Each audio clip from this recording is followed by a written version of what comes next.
Namaste, Adab and Sat Sri Akal. I am Sheetal Ohal Acharya and welcome to Indian Tech Icon Spotlight, where we decode leadership, innovation and human side of tech. From SAP expert to BI leader, let's welcome Mr. Harinath, who is driving bold transformations through silent data. Hi Harinath, welcome to our show. It's lovely to have you with us today. Hi, Sheetal. Thanks for having me. Awesome. So Harinath, let's begin with your career journey, like from your very first role to where you are currently. And I know you have a very pretty in-depth career in SAP. So from there to currently leading the BI practice, how that journey is all about. Sure. Overall, I've been in IT for over 20 years now. I started my career right after my post-graduation that I have done in UK. I've started my career with IBM, where I have started as a BI specialist, business intelligence specialist. And then from there on, I worked on multiple projects, working for several clients across various industries. And throughout my journey, I have always been working with data. So the first position I worked for was SAP BI specialist. So it was SAP Business Intelligence Technology. The first client I worked was one of the largest retail company, where I had an opportunity to work with a lot of data. This company had their operations in 5 continents, more than 150 countries, doing business with 150 plus currencies. So it was a great foundation that I had early years of my career, which actually inspired me to pursue more and more in data field. So after working for that client, I moved on to serve many other clients in oil and gas, in pharmaceutical, in manufacturing fields, and throughout this journey, I have always been working with data, and I learned more about how the data plays such an important role in the current world, right? So our job was to provide insights that are hidden inside the data to our organizations, which go and make decisions, data-driven decisions that actually make positive impact to the human lives. So I had a gradual career growth, and from there on I took up on a manager role, and then eventually I became a director leading the enterprise data and analytics in my current organization. Throughout this journey, I have handled multiple teams, have built teams, and adapted many technologies throughout these years. Let's talk about your current role. What does a normal work day looks like to you?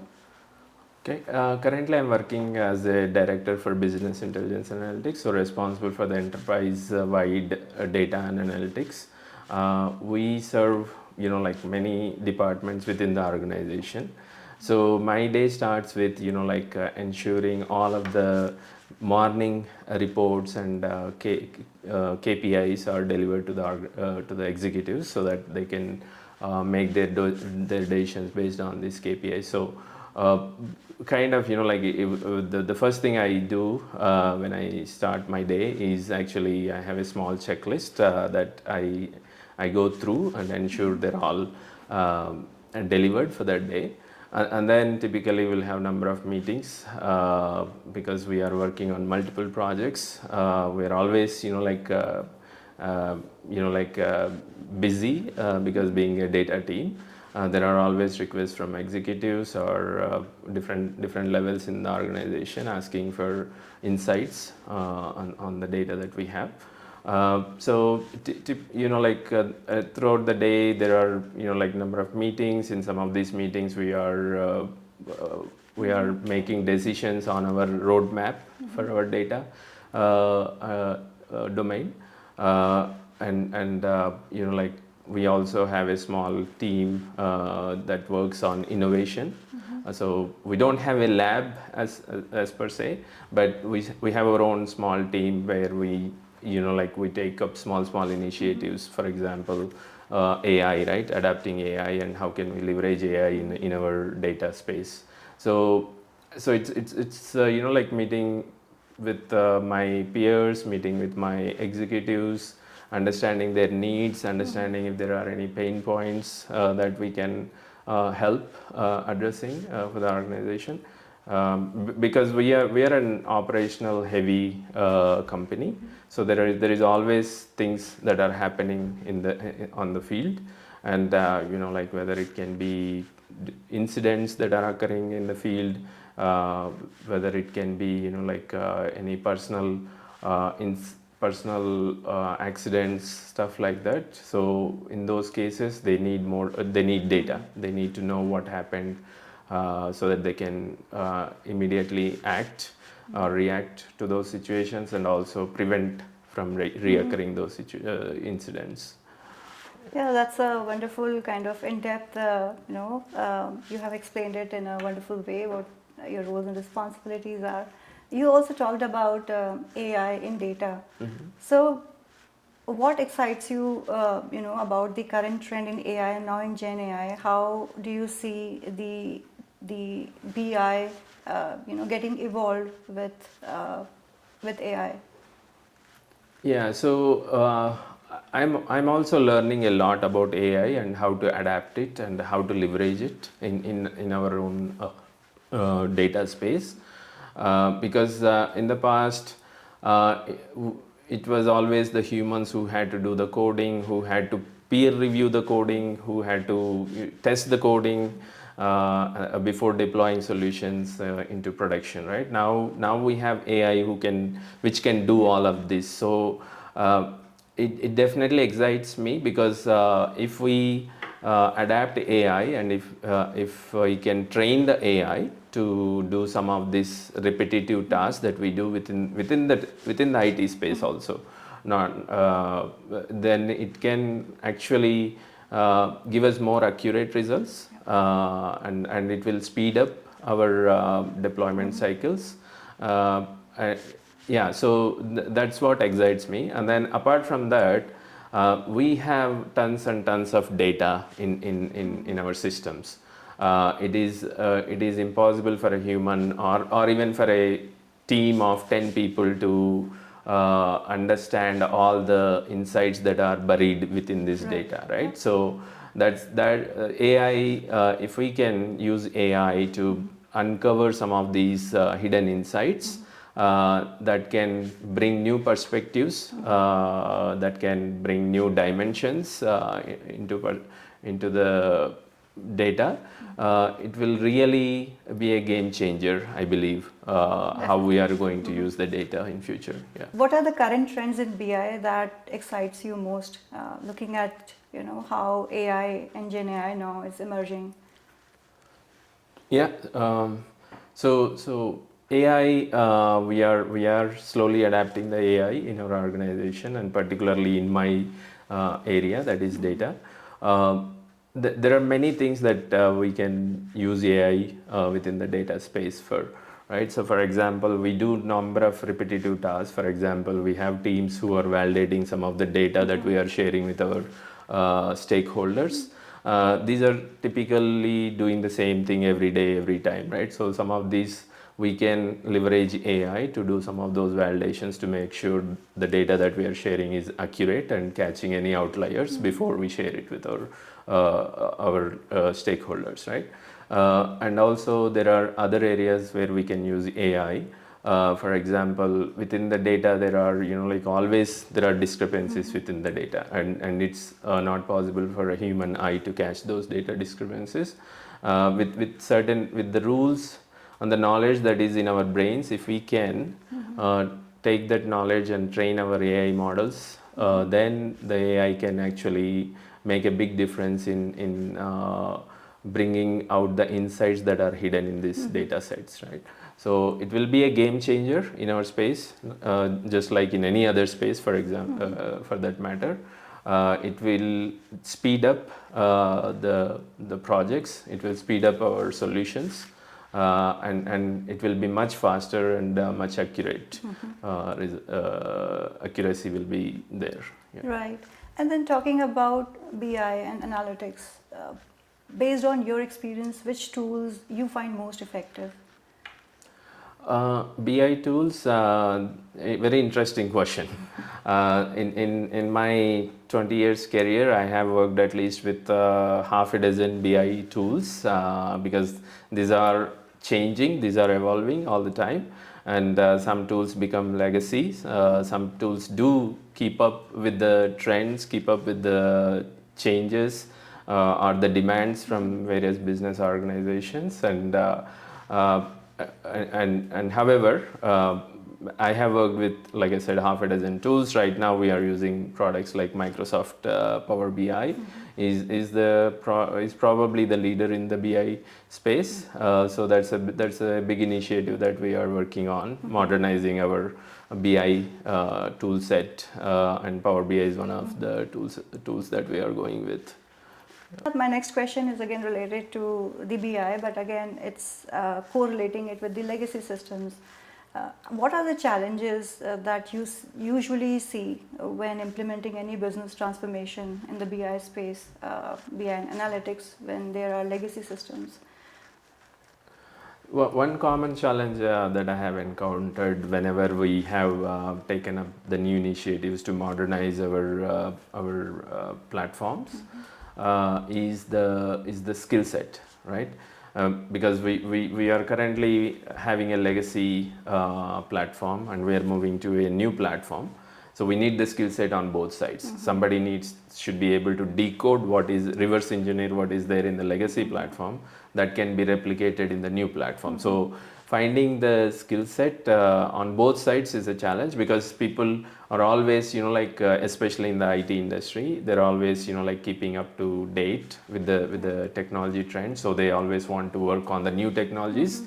So it's hard to find people who wants to stay in the older technologies. So that's a constant challenge, and especially when people who have been working and supporting these systems for many years, when they leave the organization, when they choose the new opportunities, all the knowledge is also gone with them, right? So it's not easy to replace somebody with 5+ years of experience supporting a particular system with somebody like a new person, because it will take time for the new people to understand these systems, because though they are standard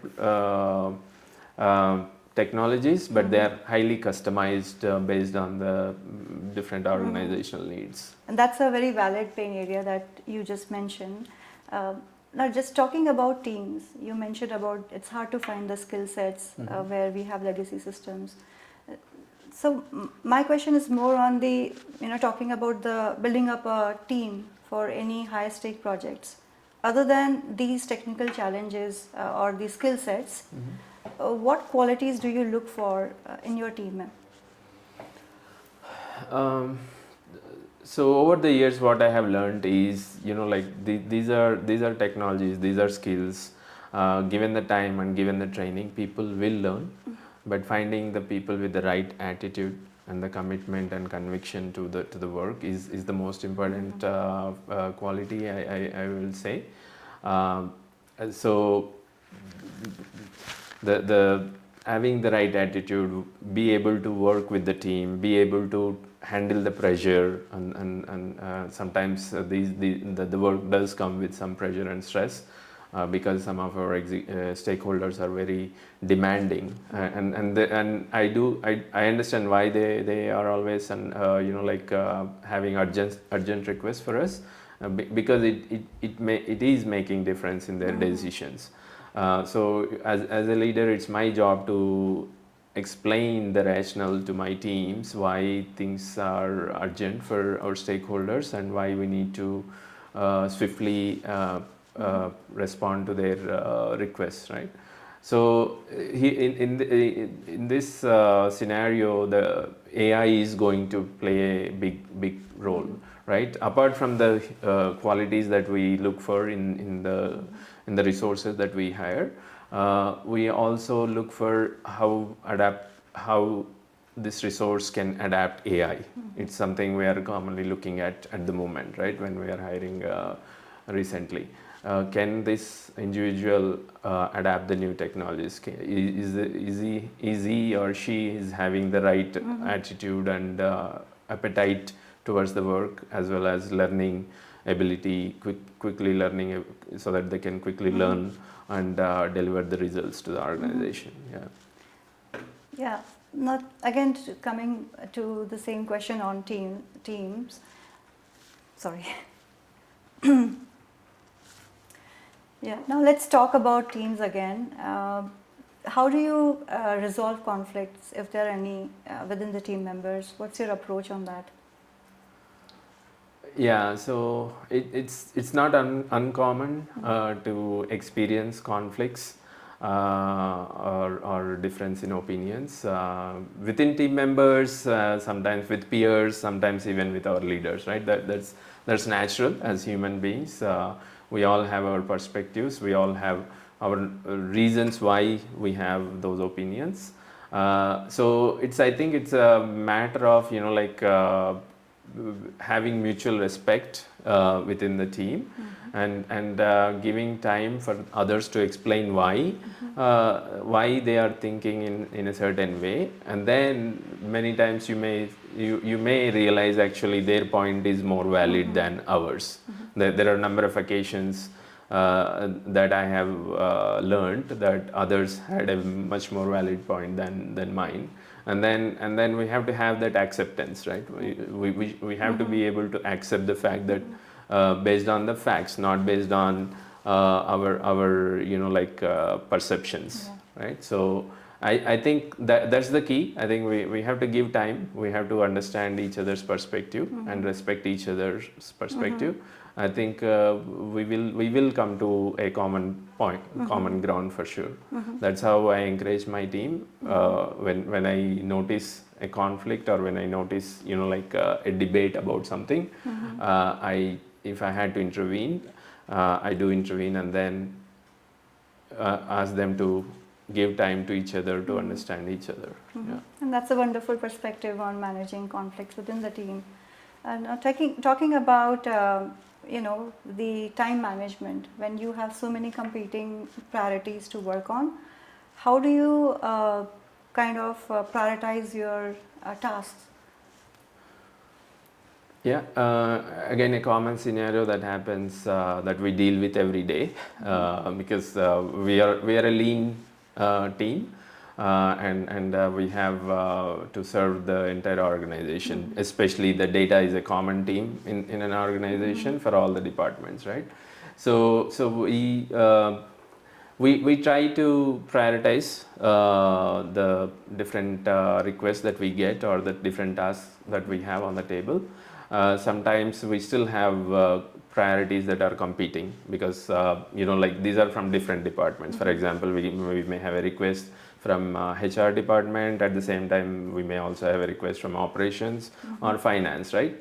If these requests or the work is from the same department, then we take the help of the department itself. Okay, these are the five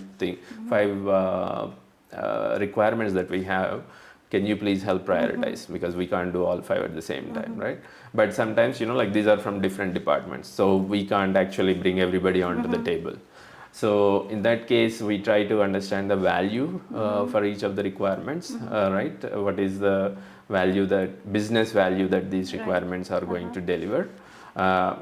So understanding the value helps us to prioritize, and sometimes we work on things in parallel, right? We think about how some creative ways, how can we actually work on multiple requirements at the same time. Right. So there's always that juggling priorities happening all the time.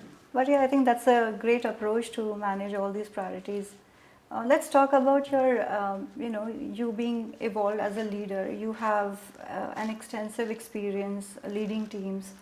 So, how do you think your role as a leader has evolved all these years? Um, it has definitely, evolved a lot. If I have to reflect back on my early days as a leader, and compare to how I am leading the team now, there are many things that have gone well, and there are also many things that I could have done much better, right? So over the period, I think I have learned. Understanding why more, like why we are, what is the purpose, why are we doing certain things in a certain way, and understanding the business perspective, right? Ultimately, being in IT team, we are helping our business to grow, right? There's the ultimate purpose of our teams here, right? How can we help them to grow faster? How can we give them more insights of the data that we have,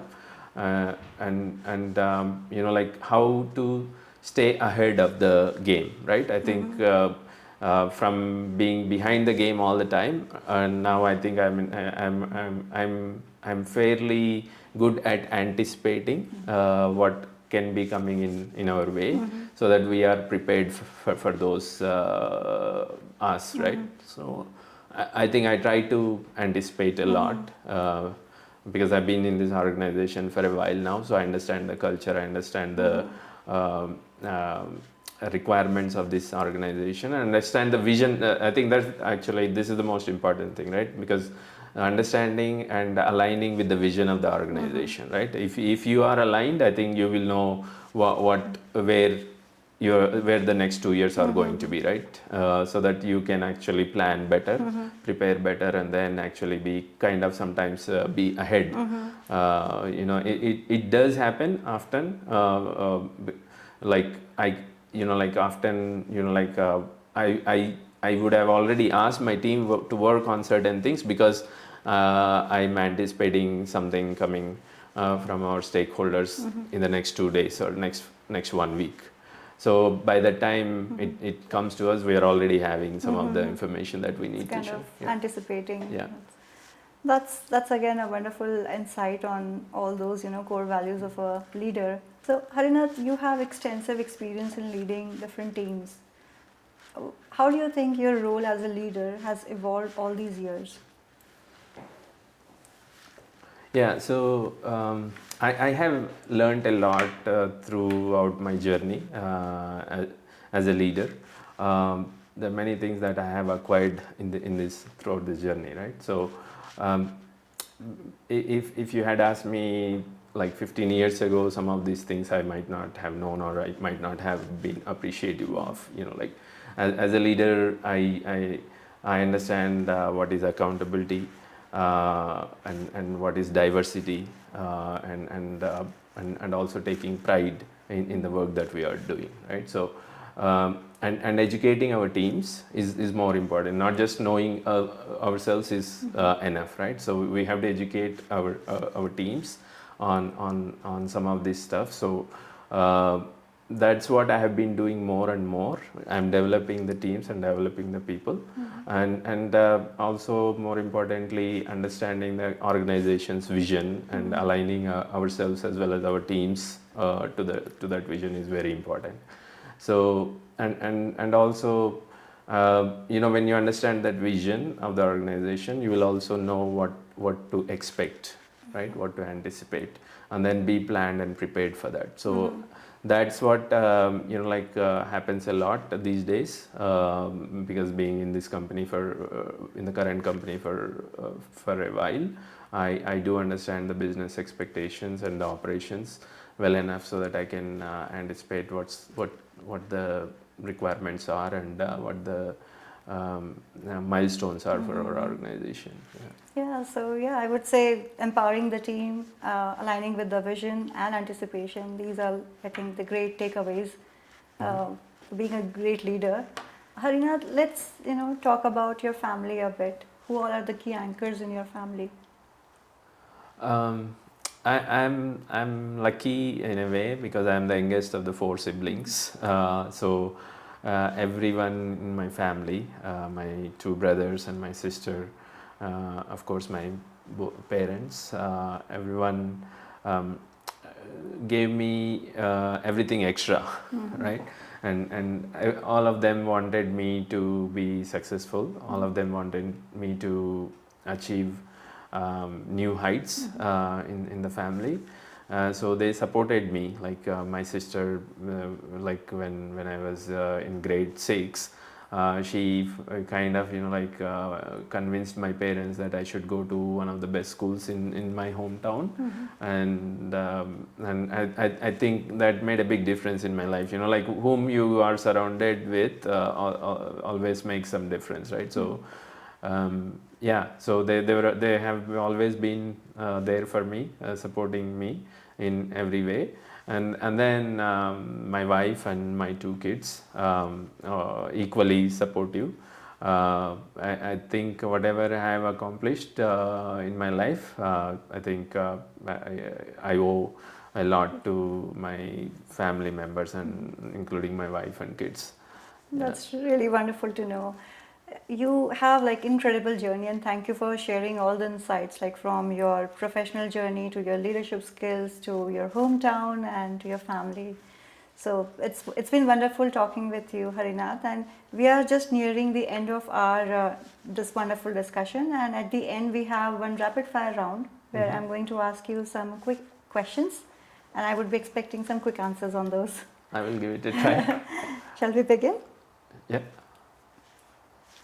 Okay. First question. One BI metric every business should track. Revenue. Good answer. What's more important, data accuracy or data speed? Data accuracy. Okay. Favorite BI buzzword you secretly love? BI buzzword. I don't know, data. Okay. Excel, friend or foe? Tough one. Four. Okay. If not BI, what would you be doing? Maybe I would have pursued in the mechanical engineering field. Makes sense, Yeah. yeah. A tech leader you admire? Sundar Pichai. Nice. What's your personal mantra? I think consistent efforts lead to significant outcomes. Very nice. And the last question. Coffee or chai? Coffee. Thank you so much. And with this, we'll wrap up our discussion.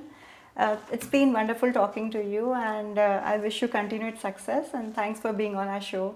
Thank you. It has been wonderful having time with you, conversation with you. Yeah. Same here. Thank you.